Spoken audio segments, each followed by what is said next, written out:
All right, good afternoon, everyone. We've had an exciting day of content and speakers so far. So what we'll be doing in this panel is all you want to know about health. And the way I want to structure this whole panel, I'm sure most of you here know that health is probably the second biggest spending next to defense. More than 140, 150 million folks are touched by either Medicare or Medicaid, and now the CHIP program, the Children's Health Insurance Program, and it's very near and dear. So we want to look at how it all starts with, let's say, the policies and regulations and what happens behind the curtains to even get something going, to translating those things into what I call as operational or implementation kind of things, and then finally making sure this really reaches the audience. It could be your patients, it could be hospitals, it could be providers, but then all these things need to seamlessly flow from end to end. So in that perspective, we're very lucky today to have a very distinguished set of speakers from health policy regulation to getting it implemented and finally even getting it to the customers in terms of experience. So with that, I first wanted to invite Dr. Meena Seshamani. Please come on board. Please welcome Meena to the stage.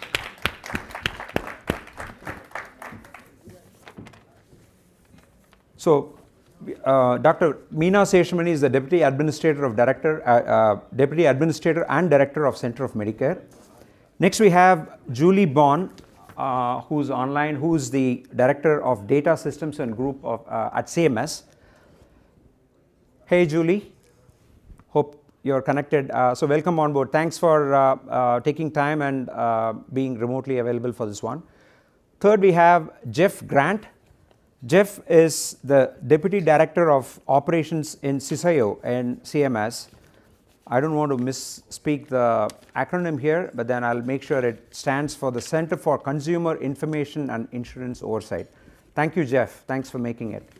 So the way I wanted to kick this whole thing off was maybe do like a quick 2-3 minute with each of the speakers to introduce themselves, introduce the role that you're doing, and then we'll get going with more specific questions and whatnot. So let's start with Meena on stage. Great. Well, it's nice to be here with all of you. Thank you, Sundi, for having me.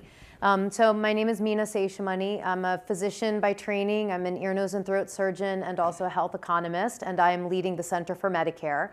And the Center for Medicare serves as the focal point for policies and operations for the Medicare program, which provides health insurance coverage for 63 million Americans, those over age 65 and those under age 65 who have disabilities, end-stage renal disease, et cetera. And so as part of that, where we are focusing a lot of our efforts is on how we can advance health equity for Medicare beneficiaries, their families, and their communities, being able to really drive high-quality, person-centered care, and lastly, promoting affordability and sustainability in the program.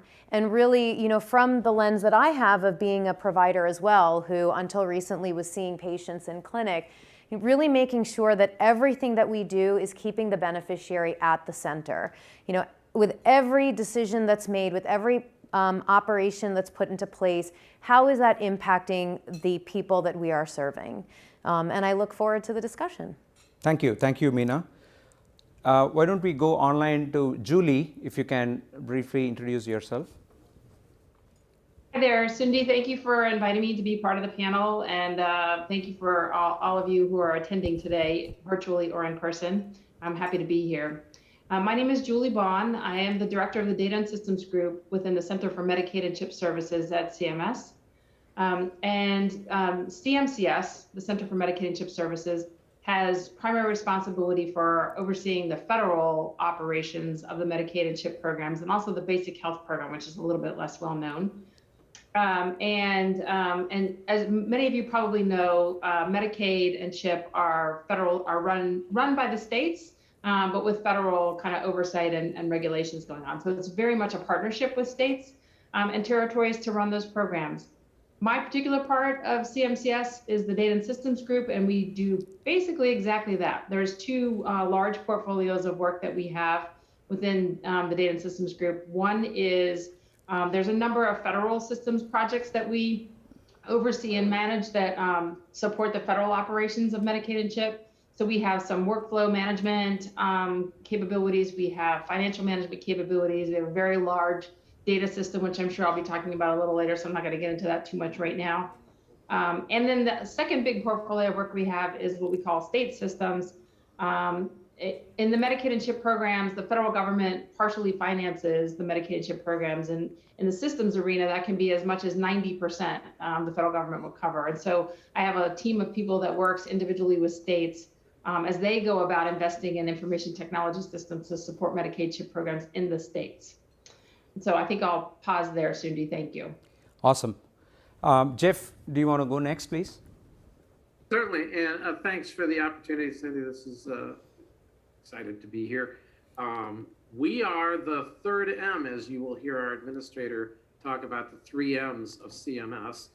So you have Medicare, Medicaid, and we our Center for Consumer Information Insurance Oversight, or CCIIO, is in charge of the marketplace. The marketplace is a little bit different, and each one of these programs you'll find out is slightly different. We are not a federal health program, so there is federal funding for Medicare, obviously, and for Medicaid, as Julie described. Our program does have the opportunity for people to get tax credits associated with picking up insurance coverage, but that's like, you can get tax credits for childcare, you can get tax credits for college education, for energy efficiency. This is just another in the line of tax credits. It's not a federal benefit program, but there are federal funds that go with it, and it's a big deal for those that benefit from it. A large number of people do. We were created to implement provisions of the Patient Protection Affordable Care Act. What is most notable in the marketplace space is healthcare.gov, which is about to start open enrollment, as you see behind me. But we have a number of patient protections, and those have changed recently. So the Consolidated Appropriations Act last December had buried within it something called the No Surprises Act, which offers a whole new set of patient protections. The American Rescue Plan brought forth some new affordability provisions that supplement those in the original, what everybody knows as ACA. And there's a bill right now in front of Congress that has more provisions to extend the ARP provisions and also to close what's known as the Medicaid coverage gap. So we have a broad book of business, all in the private insurance market, trying to, some of the things like the No Surprises work affect everybody that's at this conference, including us feds. It's protections for people that have insurance, and it is market-wide. And then some of it is very narrow around people that don't have employer-based coverage that need insurance. They can come to the marketplaces to purchase insurance. So we have a very narrow sector of people that we take care of, and then a very broad sector of people that we take care of in conjunction with the Department of Labor and Department of Treasury. Awesome. Thanks a lot, Jeff. So with this, what I wanted to start with maybe is rewind the clock, 18 months, 24 months out when COVID hit and all of us have to transform. So with that in mind, I wanted to kind of walk through maybe through the lens of each of the speakers, how COVID had actually come in and what kind of things have changed and what kind of changes went through, and maybe provide an insight to the audience here in terms of how you kind of navigated the whole thing and what things have changed permanently going forward. Maybe start with Meena first from the policy and regulation perspective. Sure. I mean, I would say that one thing that the pandemic has shown is something that a lot of us in healthcare knew, which is that health is determined by much more than what occurs in an office visit or in a hospital episode. So when you're dealing with an infectious disease pandemic, the care that you're providing to someone who, say, comes in with COVID is the tip of the iceberg of what the impact of this pandemic is on everybody's health and well-being. And so some examples of that, through the pandemic, obviously there's been a tremendous boom in telehealth and providing care in different ways, in part by necessity because of the need to social distance. And also because I think people realized that you weren't going to be able to adequately care for communities by thinking through those continued traditional ways.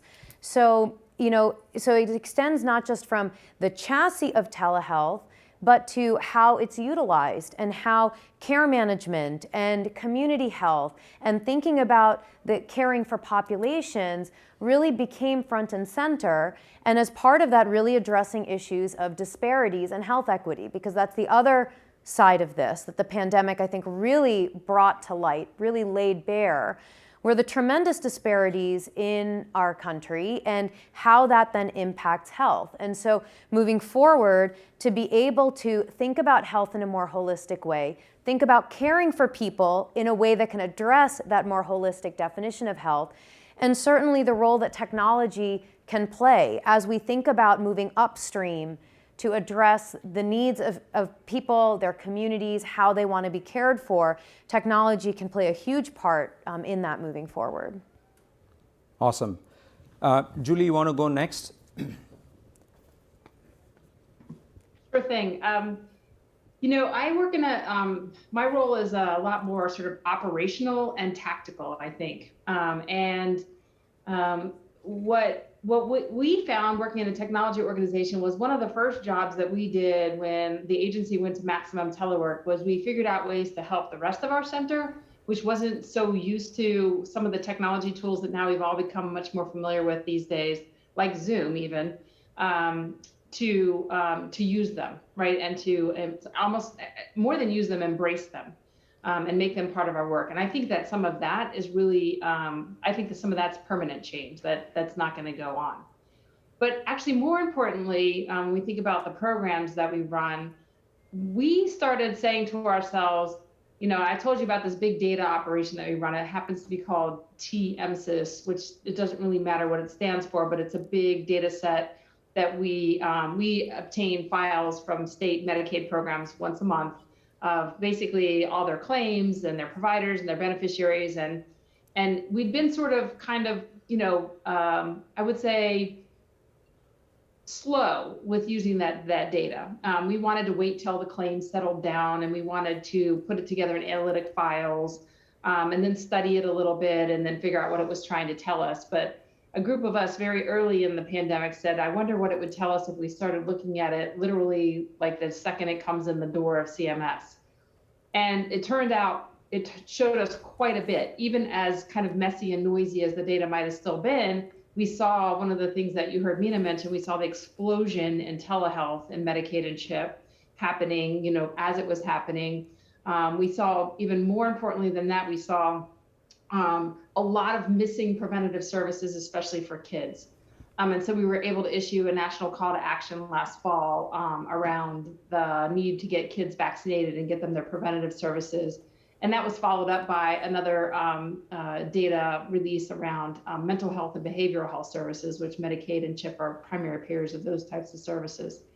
So what I'm hoping is that this, one of the changes as we start looking at data, even while it's messy and you can't really use it for kind of hardcore financial analysis quite yet, or really measuring quality of care with a great degree of accuracy, you can actually use it to send you various signals and then use that to take action, which is, I think, one of the important changes that's happening around Medicaid and CHIP with using the data.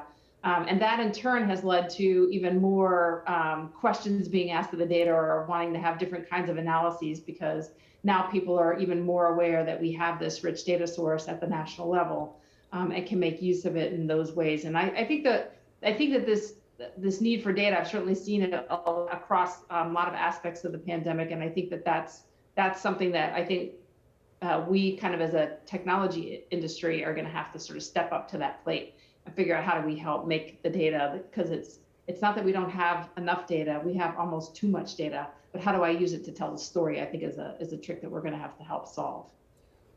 Awesome. Thanks. Jeff, do you have anything to add from your perspective? Sure. So when I think about the pandemic, probably our biggest concern was continuity of operations. And when you think about, we had just gone through as an organization really reworking our continuity of operations plan, COOP. And when you think about what we consider COOP events, these were always imagined to be like a hurricane hit and took out what an entire section of the United States is kind of incapacitated. People can't get to work, maybe power's down, and so computer systems aren't working, nobody can VPN in. How are you gonna, who's gonna be available to remotely work, and how would you do this? And what would you do in the first 30 days? And it's always like, what are you doing in the first 5 days, 10 days, 20 days, 30 days?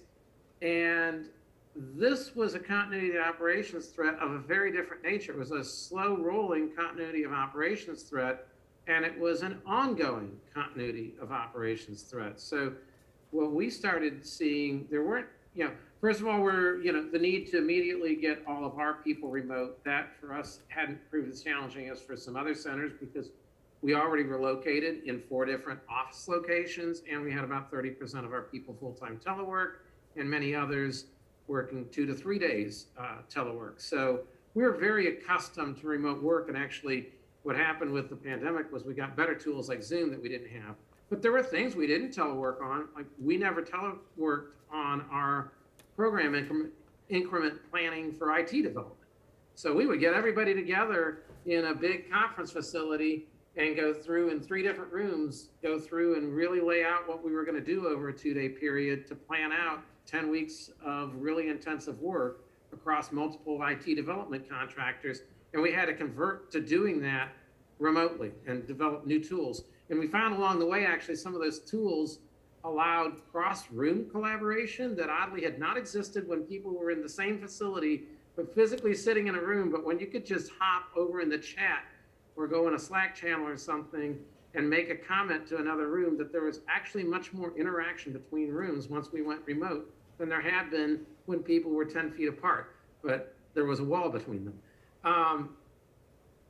So we had to do that. And then you have large manual operations that we had a call center, an eligibility support center that needs to be able to run in a print center and appeals. All these things were in-person operations. We had no remote capacity at any of these. And if you know where we tend to locate call centers and large kind of human labor operations, they're in the lower labor rate areas, which happen to be towns that had other industries that were having COVID outbreaks. And so we started having COVID outbreaks ourselves. We went to social distancing and things like that, but there were still COVID outbreaks in the town. Family members would get sick. This would be introduced into a call center, and then you would have to shut one of the many call centers down that we had. So we were very aware early on that we needed to go from this concept of everybody has to be together to we have to be able to run fully remote on our call center, fully remote on eligibility support, fully remote on appeals, which required a lot of technical support that had not been required when everybody was together. So we had to rethink what continuity of operations meant. It wasn't really rebuilding an operation rapidly after a catastrophic event. It was a growing event of growing significance that was impacting our operation, not less every day, but more every day. Awesome. And trying to figure out how to work our way through that and establish continuity of operations. So it was, I think everything we had done for the COOP plan helped us know what we needed to sustain, but the way we needed to sustain it was far different than what we had originally planned. And that has really changed, I think, forever how we think about our resilience. Awesome, thank you. Now, getting back to Meena, I think you talked about the role of Medicare in terms of offering health equity, getting the quality and getting patient-centric services and whatnot. So what are the transformation efforts that you're undertaking right now, and maybe highlight how you prioritize them and how do you really get over? And I do know that Innovation Center is one of the pillars that you use internally to drive through the whole thing, but if you can provide a broad spectrum of the transformation initiatives, I think that'll be helpful for the audience. Yeah, I mean, and broadly, we look at this as value-based care, and what does that mean? Value ultimately comes down to improving outcomes and doing it by spending money in a smarter way and being more efficient and effective with the care you're providing.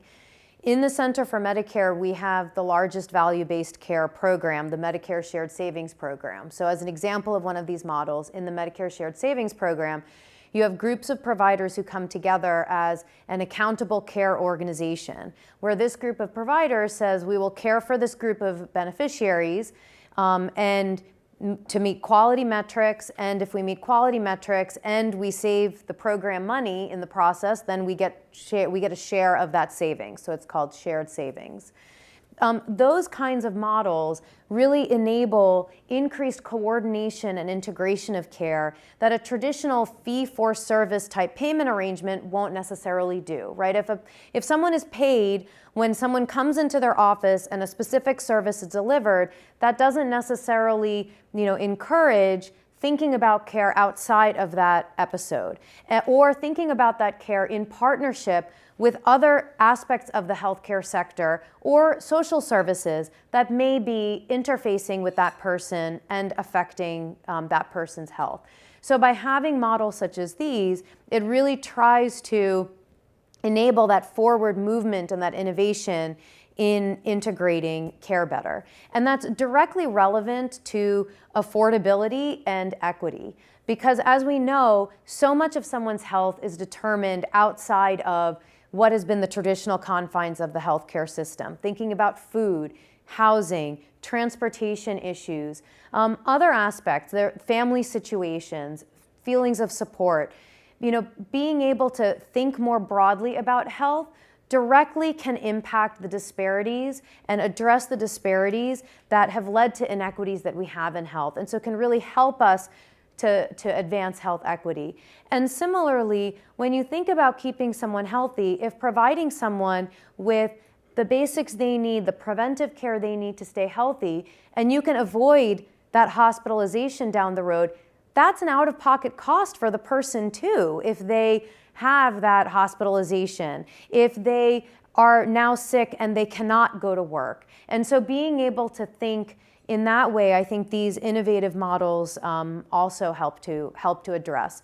And moving forward, we published a blog in Health Affairs on this. We really want all of the centers to be working together, because while we may care for slightly different populations, health is health, and being able to think about better care coordination is thinking about better care coordination. And being able to leverage the Innovation Center really as this kind of research and development arm, if you will, where they are trying out new ideas, and where we, through our basic foundational programs of the physicians, the hospitals, home health, end-stage renal disease, et cetera, to our larger care programs like the accountable care organizations, we can all be moving in sync so that we are bringing more beneficiaries under these kinds of models where people are caring for them more holistically, and being able to support providers in joining these models and helping them to innovate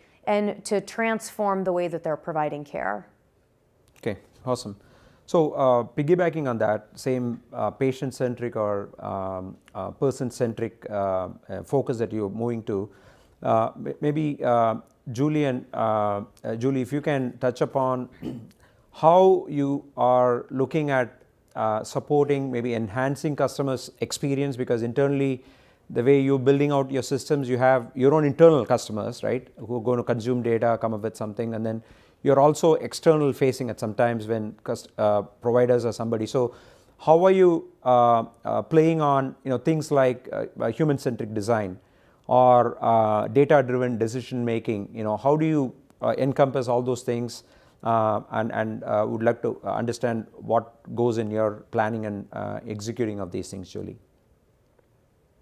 Sure. So I think I'll probably talk mainly from our kind of federal systems perspective in answering that question, Sundi.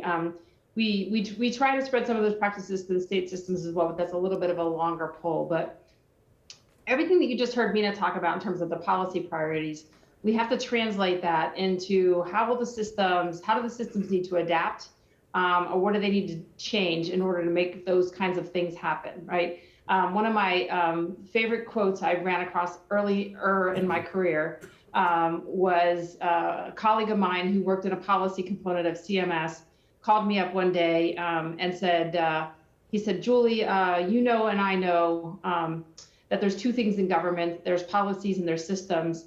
And without systems, policies are just interesting ideas on paper. And I really embraced that because that's basically how we bring these policies to life. And so one of the things that we talk about in Medicaid in terms of the policy priorities are health equity, access to care, and value-based care, which you just heard talking about a lot. And so how do we drive those kinds of changes and how do we help that happen? And the main way that we can help that happen at the federal level in Medicaid and CHIP is by, one, making sure that we smooth the ways that CMS and states interact with each other to implement Medicaid in the states. It kind of sort of looks like a contract. It's not called a contract. It's not technically a contract, but that there's a lot of negotiation that happens along the way. There's a ton of flexibility in Medicaid that states can do with their programs. But the other aspect of it, I'm going to come back to this again and again, I'm sure during the course of this panel, is data. Like how do we know what's happening? How do we make sure that what we wanted to have happen happens? And how do we sort of think about evaluating what happened so that we can inform future policy making?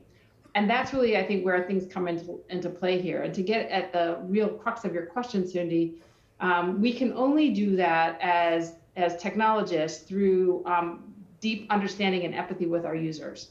And so we use extensively user research, human-centered design, and service design kind of frameworks and capabilities and processes to make sure that when we're building something or we're making a report or we're doing an analysis, that we are checking in frequently and making sure that it's actually going to meet the needs that we're talking about. So I would never go back to the days where we used to say, oh, we have to have this whole long list of requirements and then we'll go build that software and then we'll give it to you and you're going to be happy.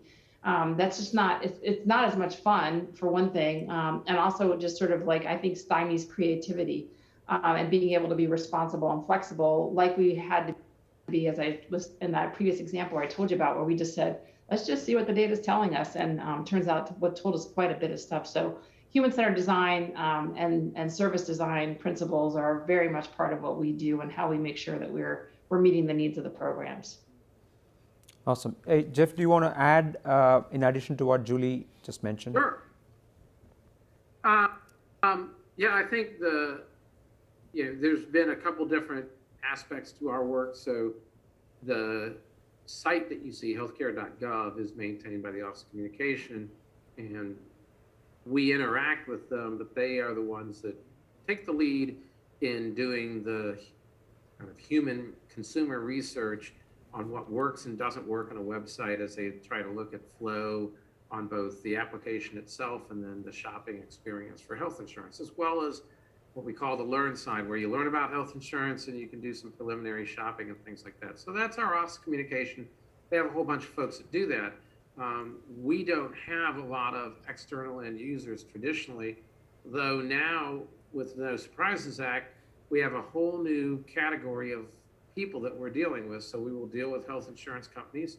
We will deal with providers, so that health insurance companies and providers may end up in disputes about their bills and go into an independent dispute resolution process. We are managing that process. And so we're building a system to help guide people through that process, both allow them to start the process, get assigned to an arbitrator, get the supporting documentation in, and then ultimately the arbitrator being able to render a decision and have all that flow through the system smoothly. So we have taken on a new interest in human-centered design. We have a contractor that we employed just specifically to do first some user interviews to even talk through, as we think about designing it, how users think about their roles, or if they haven't thought about their roles, what the implications of that are for design. And then we will go into usability afterwards. There's a usability testing, which I've always thought about user acceptance testing. Well, user acceptance testing is, did whoever was defined as the end user, which is usually a business owner, can they go through and say that all the use cases I asked you to program, you program correctly and everything passes all its test cases that I would design? Well, this is not about that. You can get all the results you wanted from a business owner's perspective. This is, If you're a consumer coming in, never having seen the system before, can you navigate your way through the system? So it doesn't matter if the system gets the right result, because if you can't navigate it, it hasn't gotten the right result. So it's differentiating user acceptance, which you definitely have to have, from usability, and incorporating that into our designs so that we end up with systems that work for our consumers. So we'll see the first results of this in January. We have a patient-provider dispute process for uninsured folks. That will go live. We have a complaints process where consumers can file complaints if they are not happy with folks, if they believe somebody has not followed the rules as laid out in the No Surprises Act. Some of these may also be inquiries and stuff, because again, consumers can come in to any system and ask you questions. So can we develop a process where even an uninformed consumer can at least get a question answered, file a complaint, get into the patient-provider dispute process if that's what's required, but be able to get all this stuff done, knowing that you have a very uninformed consumer population about the niceties of the rules that we all know very well. And how do we...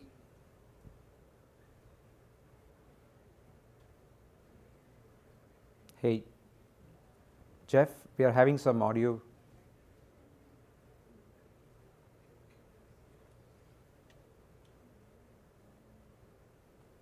Jeff, we are having an audio issue here. Can you hear us?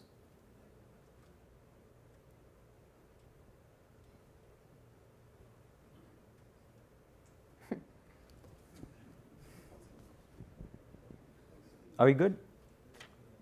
Yeah, can you check your mic, Jeff?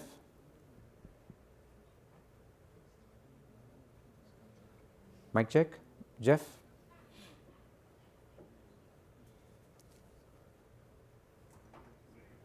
Perfect. All right, so while Jeff is checking his mic, why don't we just going, I think we'll get back to him once he's able to get his connection on. That having said, I want to change track now to innovation. I think that's what this conference, this day is all about.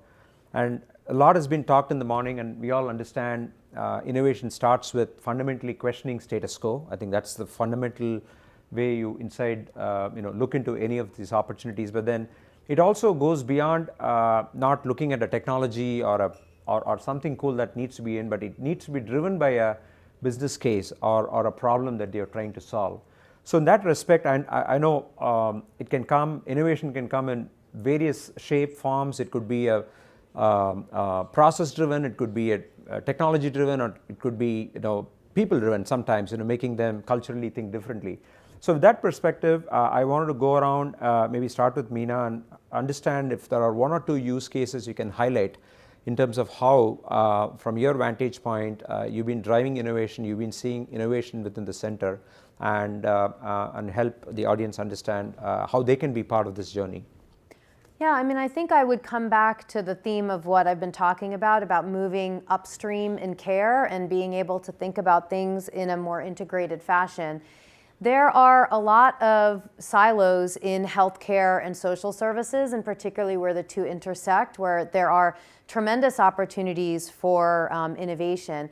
But I think I would emphasize what I think Jeff had said and you had mentioned, that it's not necessarily about here's a solution, let's find a problem. It's where is there an opportunity to make a difference and what can be done towards that. And key to that is that usability and that user interface, particularly when you start to think about busy healthcare providers and community-based organizations and public health, local, state public health. Being able to have a technology that can be used easily by those all very busy people, and also have it be something that makes sense for a person who ultimately is the center of it and who you're trying to serve. Because what happens is when you have all of these different people who are all trying to support someone, but doing so in a fragmented way, the person falls through the cracks in the middle. And so making sure that whatever innovation is being considered really has that user-friendly aspect to it, really always thinking about the so what and what is in it for the various people who are involved in this interface, and especially the person whose health you're trying to help. Perfect. Thank you.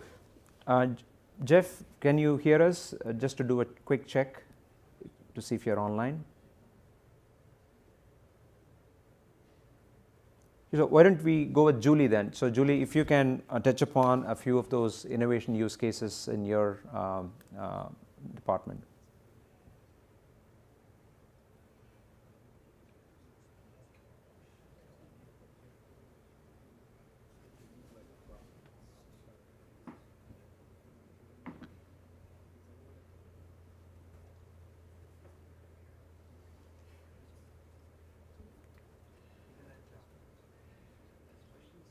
Okay, so while we are waiting for them online, Meena, why don't I switch gear here? I know we had a brief discussion when we were waiting in the green room in terms of the next age of how we are looking forward in the next 4-5 years, and telemedicine is in everybody's mind. Mm-hmm.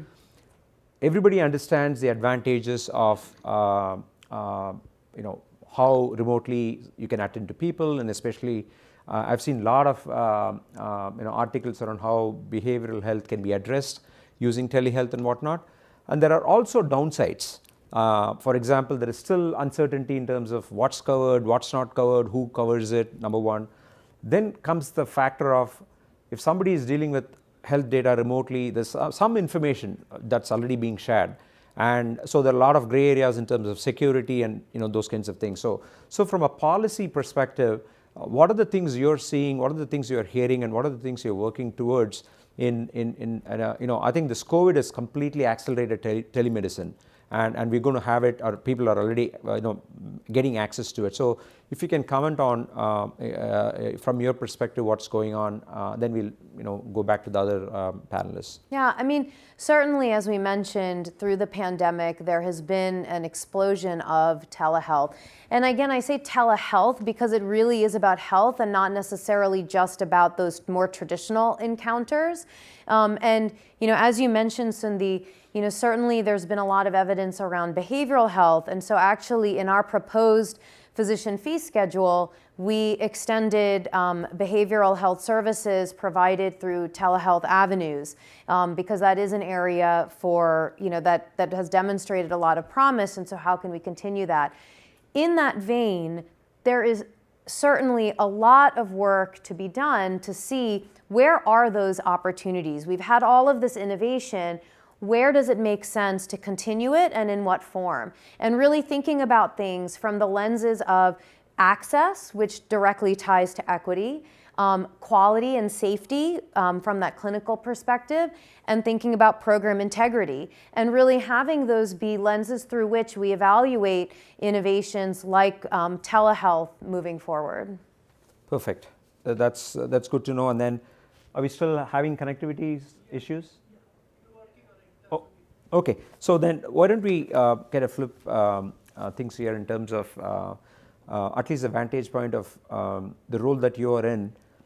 There are a lot of small businesses here, and one way of looking at the thing is obviously what are the opportunities out there, but more than that, if you can highlight a broad stroke of 2 or 3 challenges that you either have or you envision having, so folks at least walk away with maybe thinking about it and getting back and says, well, okay, these are the kind of trends, and so if you can highlight a couple of them, that'll be great. I think one of the biggest challenges is data. And I say that from the perspective also as a provider, where someone comes into your office and just about what's in their electronic medical record or what they say in their office visit, when there is so much more to their life and their experience as a person that are impacted.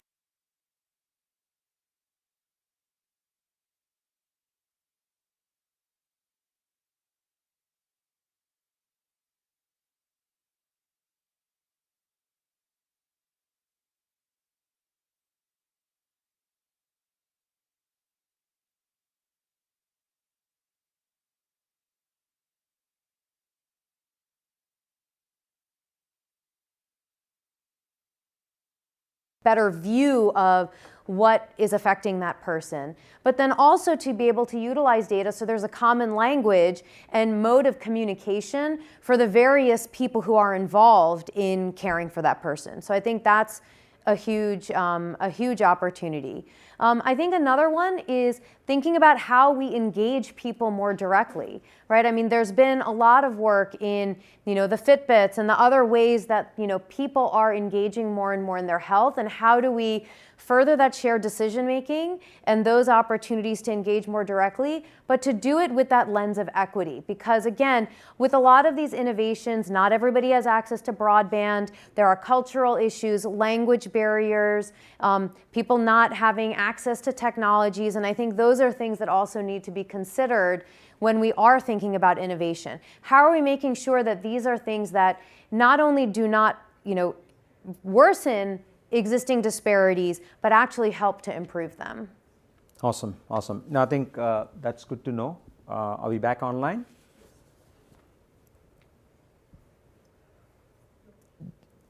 Let's get Julie and Jeff. Back and we can hear you. I don't know if you can hear or see us. Awesome. Yeah, we can hear you. So just taking a freeze, maybe 15 minutes back. Back to you, Julie. I think the last question I was trying to get through to you was talking about innovation and maybe elaborate a couple of use cases that you have implemented and how you went about the whole innovation process. I don't know if anyone in the audience has ever seen me speak on a panel before, but I kind of eschew innovation as a concept. And the reason why is because I think sometimes we go chasing innovation almost for innovation's sake. And I think what we really have to focus on is solving problems and understanding what the problems are. And then we absolutely might bring innovative technologies to it. And certainly if you dive into the covers of especially that big system I told you about earlier, the big data system, which is just massive numbers of petabytes of data. I always lose track of exactly how much it is, but we stretch some of our Amazon Web Services to their limit there, and some of the technologies that we use to kind of manage that big data store. And so again, what we're sort of focused on there is not so much going after the innovative technology, but understanding how the technologies can work and how they can help us solve the problems that we have, for example, in managing a large data set or visualizing this data so that not so much, we don't engage that much directly at the federal level in Medicaid with providers, but we certainly want to put data in front of our policy experts in a way that they can actually use it to inform both their day-to-day workflows as well as potentially forming policy development, things like that. So I really like to focus on innovation, not from the innovation perspective, but from the problem solving and solutioning perspective. You mentioned earlier, there's a lot of small businesses there. A lot of them, I'm assuming, are technology type companies. And we need to stay as technologists, very engaged in what's the art of the possible, because we need to bring those kind of ideas to bear onto some of the problems, which some of them are very hard to solve with today's technology, but maybe there's something coming along tomorrow that could help with it. So I just like to focus on the problems. Awesome. Jeff, can you highlight a few things that you've gone through from your perspective on operations and standing at the whole thing 24/7 and whatnot? Absolutely. And I think I'm in a similar place as Julie on innovation. I might phrase it slightly differently. I certainly I believe in innovation, but I don't believe innovation requires, blockchain or AI or some sexy new term. Some of the innovations, some of the most innovative things we have done are on technology that's been around forever. And people talk about robotic process automation, by the way. And there are new technologies that enable new ways of doing RPA, but we were doing RPA in the 90s. It is not new. It's not innovative to think about automating something. RPA is just a different way of, computers are automation. And there are ways to make computers run hands-free and ways to make them run when somebody's hands are on the keyboard.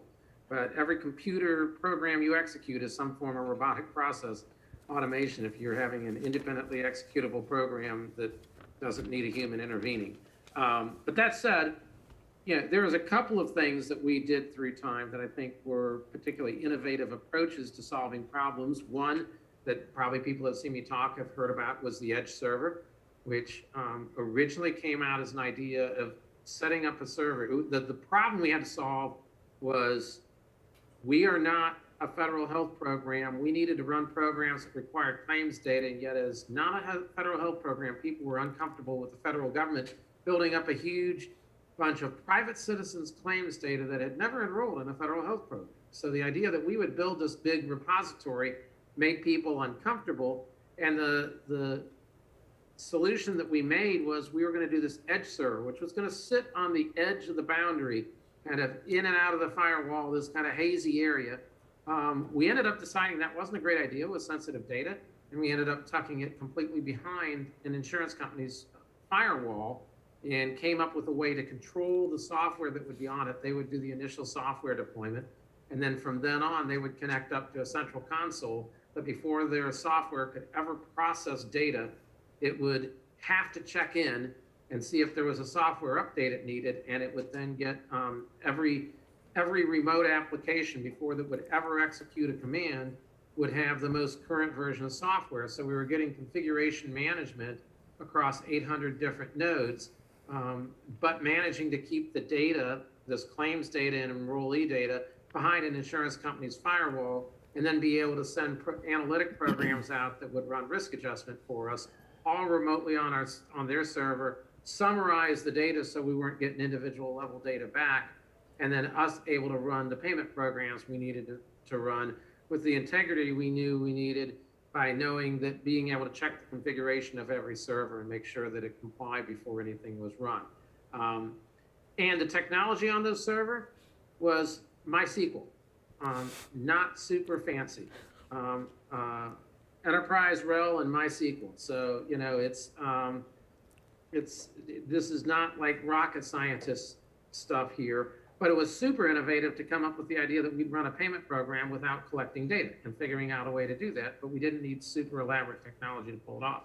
The other one was using APIs that we would expose to the world and allow them to build websites to interact with the back end of healthcare.gov. So now you can go to healthcare.gov, or you can go to a certified entity who's been through a process of us testing their system to make sure their website gets the right answers and does eligibility determinations right. But like, if I stood up one of these, you could come to jeffgrant.com instead of healthcare.gov and come and not ever have to come to the government, and you could enroll in private insurance coverage and get a tax credit, get eligibility for a tax credit without ever hitting the federal government's website. You would use our back-end services, but you wouldn't use our front end.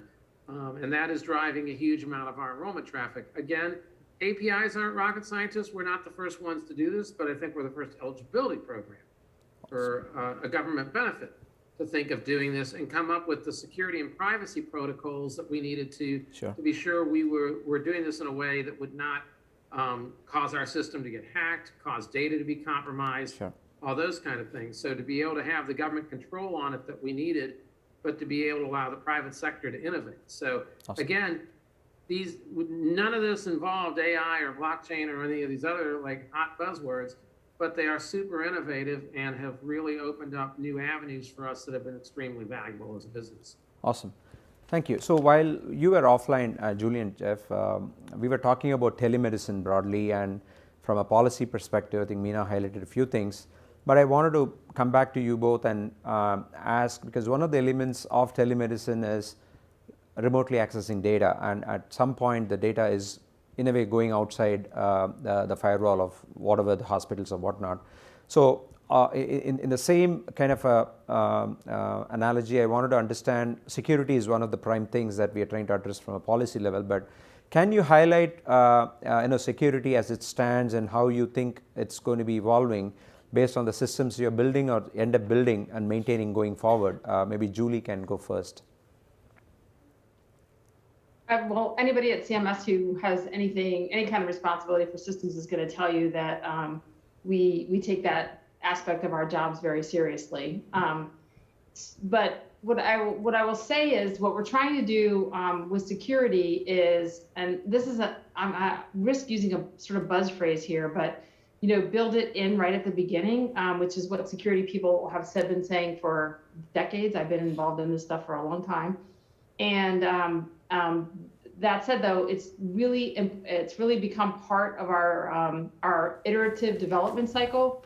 Like we are trying to get to a place where in all our systems that we develop for the federal kind of part of Medicaid and CHIP, that we're able to deploy code very frequently, sometimes daily, sometimes more often than that with some of them. Some are a little bit longer time spans, but we're trying to break that down.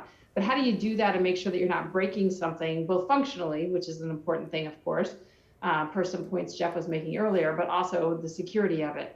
And so a lot of our tooling that helps us deploy software, a lot of the tools that we use that look at things are actually testing security. And so if we find security flaws through that process, the code never gets put into production. It gets stopped along the way.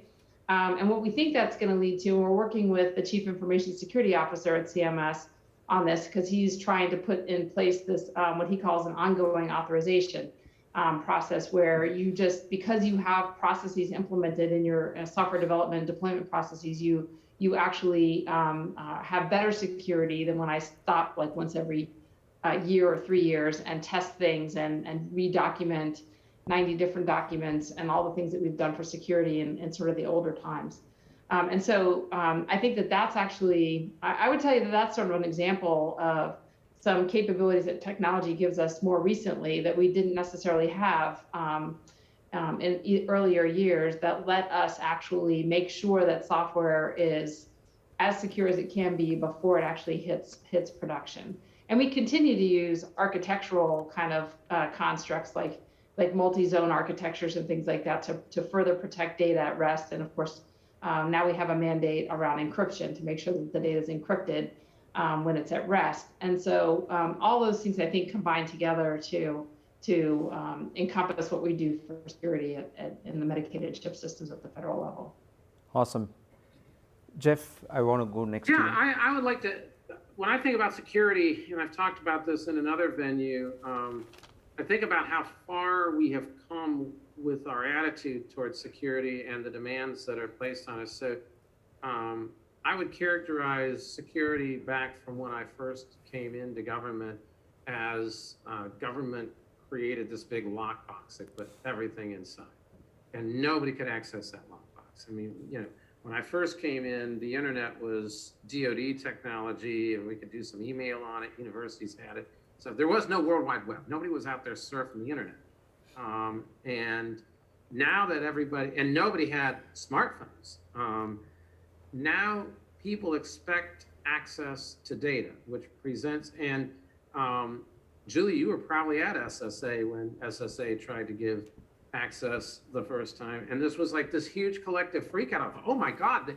And I don't even think anybody took time to say, did SSA think about this? Like, did they think about security? Which I'm guessing they did, because this was like a big risk to take. But the collective freak out was nobody had ever thought, like, the government doesn't let people directly access the lockbox.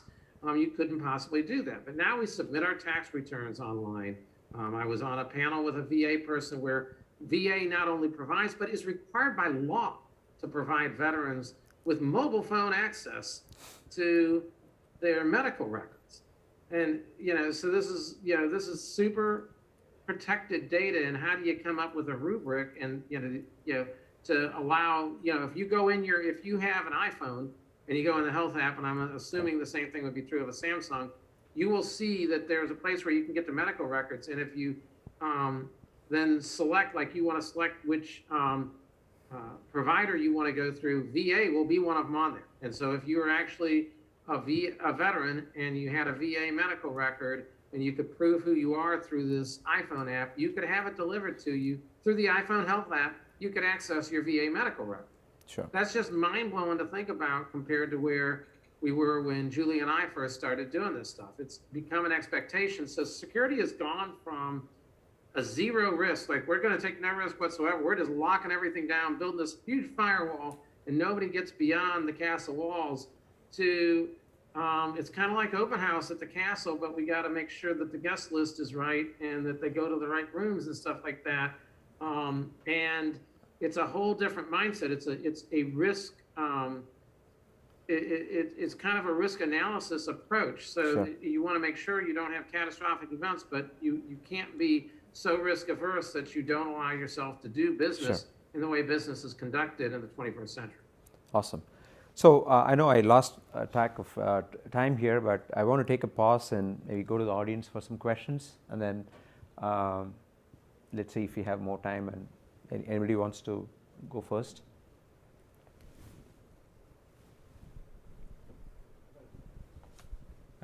This is Anil from Sky Solution. Question for Julie. You talked about data challenges. So specifically, is it to do with data harmonization or data standardization? And what are the specific challenges and how are you planning on mitigating them?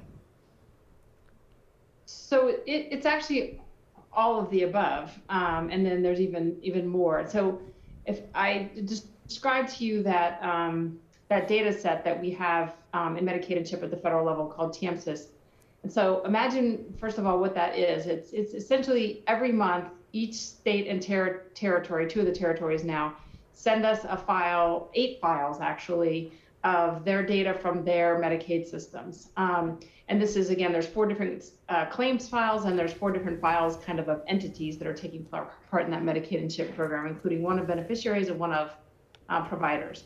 So first of all, states have all different ways that they would store that kind of data in their systems. And so they have to sort of collect it up and put it into a format that we've given them to send that data to us. And so it's that differences that they have in their systems. And some of those differences are reflected because states, although the federal government sets a floor for Medicaid and CHIP, you could sort of think of it, you have to cover at least these people for at least these services. And that's a vast oversimplification of Medicaid. States can do other things. And then there's a whole process by which states can ask the federal government to waive certain Medicaid requirements so they can do something else that they think will be better for their program in their state. And so you have to understand that policy construct. Then you have to understand the data. Then the data has now come to the federal government. And there may have been problems in interpretation of getting that data out of the systems. And so all of those things have to be understood by people trying to look at and understand the data. And, kind of just as some examples, like if we were working on a relatively straightforward analysis as part of what we're calling the COVID unwinding, which I have to mention at least COVID unwinding once during this presentation. Jeff's laughing because he and I are once again partners at work on this project, which is what do we do when the public health emergency ends? And suddenly all these people who've been retained on Medicaid and CHIP rolls are going to probably be moving to other types of coverage. But anyway, back to sort of the data thing, the issue there is I have to understand that policy construct. I have to understand what was happening in the state's program. I have to understand the data itself. I can't make assumptions about what's there. And we were trying to do the simple analysis to count up managed care enrollees by plan, by organization, so that our colleagues in Jeff's area could sort of begin to anticipate ways that they can reach out to people to hopefully get them to continue their coverage in other programs when if they're no longer eligible for Medicaid. And that, first of all, there was a small number of states we couldn't even do that for because their data was poor quality, and we just couldn't count it up for it. And then other states report their plans to us differently than certain states do. So even though it might all be actually governed by Cigna, it might be having different names. And so it's all of that stuff that has to be put together and requires program knowledge and subject matter expertise, and you can't just apply a computer program to it. Sure. And so it's a lot of different challenges in using the data. So, is there any other question from the audience? Here, up front.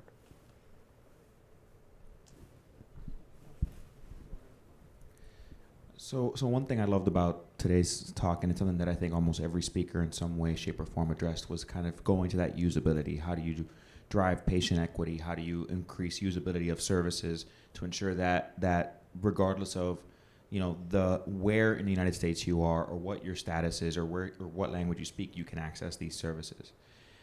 Now, and it's great to have that conversation because that's something that really hasn't even been brought up before. But when you think about it at a high level, you think, well, why?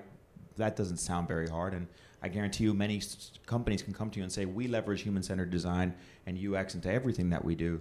But yet the actual answer of getting there is not that simple. And so going from that concept of let's drive usability to actually executing on it and having the right guardrails in place to do it effectively. How do you guys determine that on a project by project basis? Julie, So I do think, or Jeff, you want to take a crack?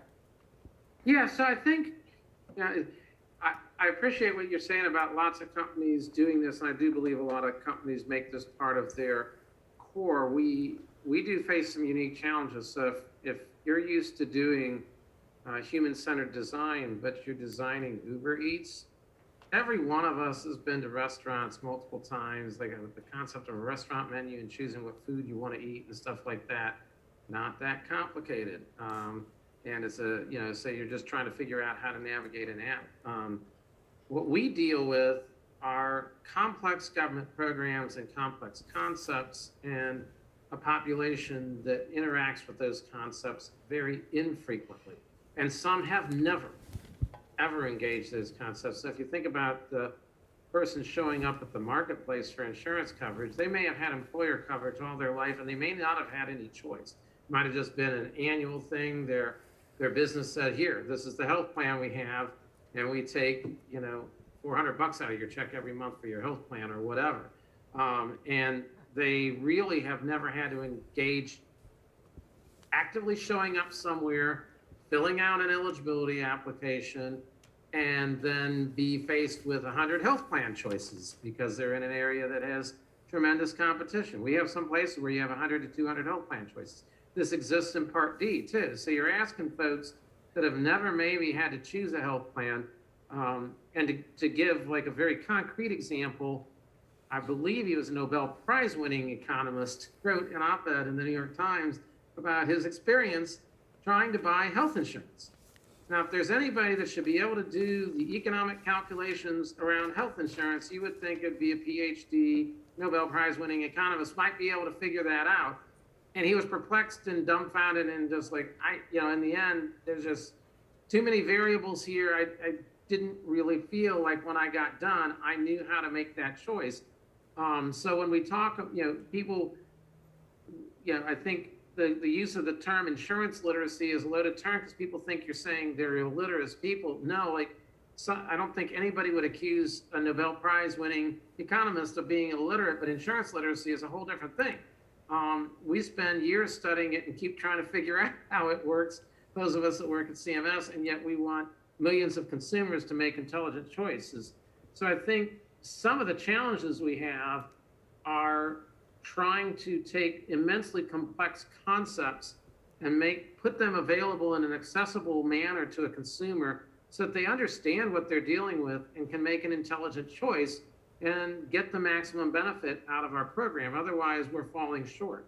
So that's kind of one of our big initiatives right now is what we call choice architecture, and trying to think about how to architect choice in the exchange in such a way that consumers make better choices, because independent analyses indicate that folks that could have far better plans for a lower price than they're paying right now are making economically bad choices because, frankly, they probably do not understand, and they're faced with too many choices, and they're just finally like, that one.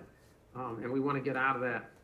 But it's a hard problem to solve, and it's not just somebody that can make Uber Eats run well that's going to solve that. It's somebody that really understands how to take complex government programs and simplify them for folks that don't understand those programs. Awesome. And I would just, If I could, Yeah, please. Sorry, go ahead. go ahead, Julie. Yeah, please go I'm ahead. sorry. The thing I would add to Jeff's answer here is that sometimes the stakeholders have very different perspectives on what is good usability. And so like we have systems that we build that have state users and CMS users and sometimes even other kind of industry users. And they may have a very different perspective. And so this is where the concept of product management comes in really strongly, because you need product manager to kind of assess all that feedback and the data that we're getting from it and where the barriers are and the actual workflows that are happening, and then make sometimes really hard choices, sometimes grounded in regulation and statute. Sorry, it has to be this way. And here's why, but maybe we explain that in a little help box or something like that. But navigating usability in a federal system with multiple and varied stakeholders can sometimes be super challenging. Awesome. Meena, please. Yeah, I mean, what I was going to say kind of piggybacks off of what Julie said, that, at a high level, trying to be as proactive as possible rather than reactive in stakeholder engagement. You know, there are definitely some stakeholders that come in a lot to share their views, share their ideas, and then there are others who have not felt that they have been part of the conversation, and really being proactive about trying to engage as many people as possible, because to what both Julie and Jeff said, a lot of these government programs are very complex. A lot of the policies are balancing many different facets, you know, what is in statute, what's in regulation, where is their discretion, what are, you know, various stakeholder concerns when you have stakeholders who all are coming at it from different angles. And so being able to engage more proactively, to listen and get those ideas, and then be able to engage in, you know, that how decisions are being made. Awesome. And I would like to go to something that Julie said, because it is like this complex world of stakeholders is not even just when we have external systems. I'll use internal administrative systems as an example and a change that we've made. So our contract management system, we first didn't have one. And so our Office of Acquisitions and Grants Management was like, we need to have a contract management system. And they spent a lot of time developing a really great contract management system for all the people that manage contracts in OAGM, and then kind of rolled it out to everybody else. But there's a whole bunch of other places in the organization that use it. And it wasn't terrible, but it wasn't like the best user experience for everybody. And they had not considered like all the user interactions with the system, but it did solve a lot of problems. Now they're on their second version of that system, and we're working on rolling that out. And that system has had a totally different development mentality, where it's now they have looked at their entire user base. So there's a financial management side, there's the folks that initiate the contracts, there's the folks that are going to manage it centrally in OAGM. And all of those users are being looked at, and what their roles look like, and what the entire end-to-end flow works like for any individual user, so that it meets everybody's needs. Because it doesn't have to be, it meets Julie's needs and not my needs, unless all you do is talk to Julie and you don't talk to me. But if you talk to all of us and figure out, like from the start, what all of our needs are, then you think about a system holistically and all the users. And I think a lot of this is just not thinking carefully enough about who all your users are, and either missing some external users or completely missing internal users, saying, how's the health plan going to interact with this system, and not think about how the people that inside CMS are going to use that data interact with it. So, you know, it's basically identifying your user base very clearly and listening to all of them. Awesome. I think we have about 4-5 minutes. Are there any other questions from the audience? Here.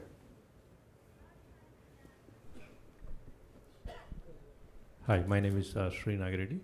My question is the latest census data you have achieved in 2020, how it is going to change the perspective of the policies.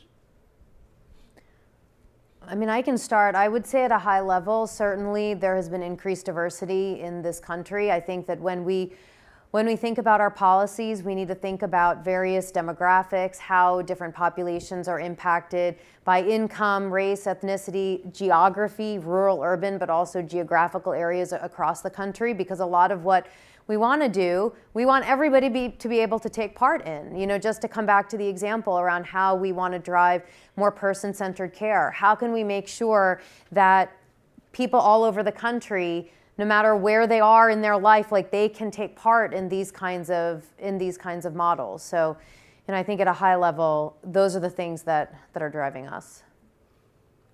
Yeah, and in my office, I've had for several years now a number up on my whiteboard, 20 million, which is what I think we should be at in a fully robust set of marketplaces across the country. And for a long time, we were stuck around 10 to 11 million. We've moved up since the ARP passed, and we may continue to move up. But there's no reason we can't be at 20 million, except we haven't reached everything. So we have been very successful in some areas and unsuccessful in others. So it's figuring out, like, it's going to that next layer. And this is at times different ethnic groups that maybe we haven't gotten the right, we need to communicate differently, either in a language or in a culturally appropriate way. There are different levels of engagement and history of buying insurance and understanding what that is. There are different and we have urban-rural differences in take-up rates and everything. And looking at that and saying, like, we're not successful if we have a bunch of people who are uninsured and they haven't come to us yet.